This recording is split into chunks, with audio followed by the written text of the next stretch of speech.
Sand mold casting, also called sand casting, is the most common casting process. It is applicable to a great variety of metals, and there is essentially no limit to the size of casting that can be made. Castings made in sand molds are not very precise, but production cost is generally lowest. Although the molds are expendable, the sand can usually be reconditioned for reuse. Sand molds, made in halves, are built by tightly packing the sand around the pattern in a flask. The upper mold half is called the cope, and the lower half the drag. The mold includes one or more risers, venting provisions, and a system for transferring the molten metal to the mold cavity. This system includes a pouring basin, sprue, runner system, and one or more gates. Once the sand has been compacted, the pattern and mold half are separated, and any loose sand is blown away. Cores, if required, are inserted into the mold. Once they are set, the mold is closed by aligning the cope and drag. The mold is then transferred to the pouring station. In casting, metal flows from the pouring basin through the sprue, runners, and gates to the mold cavity. Vent holes formed in the cope and drag, and often in the cores, permit trapped gases to escape. After filling the mold, the metal enters the riser or risers, which serve as reservoirs of excess metal to compensate for metal shrinkage during solidification. Once cooled, the casting is removed from the mold, and the metal in the runners and risers separated from the casting for remelting. Casting in sand molds is classified based on the type of sand used and variations in the mold-making process. These variations include casting in green sand molds, no-bake molds, and in shell molds. Green sand molds are made from a flexible mixture of silica sand, clay, and water. The sand is said to be green because of its moisture content.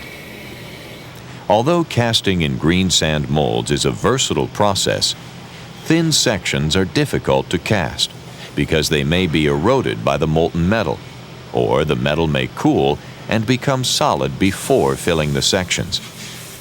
Also, part tolerances and machining allowances must be rather liberal. Very smooth finishes are not attainable, and certain metals can develop defects if cast in molds that contain moisture.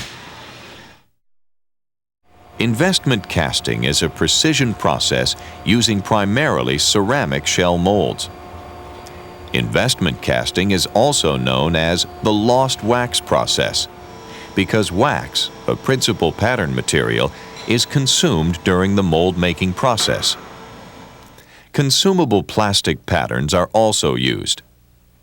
Investment casting patterns are made by injection molding.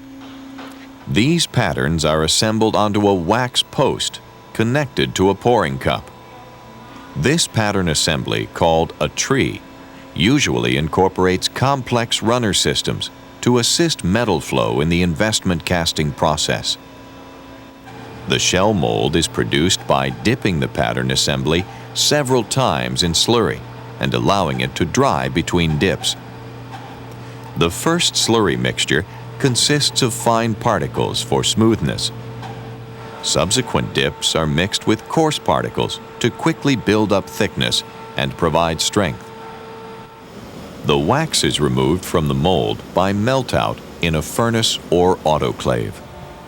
Then the mold is fired to remove moisture, cure the ceramic, and to preheat it for pouring. Both ferrous and non-ferrous metals can be investment cast.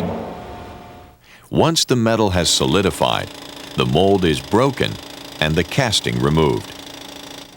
The main advantage of investment casting is the complexity of shapes that can be cast to close tolerances, thin walls, and smooth finishes.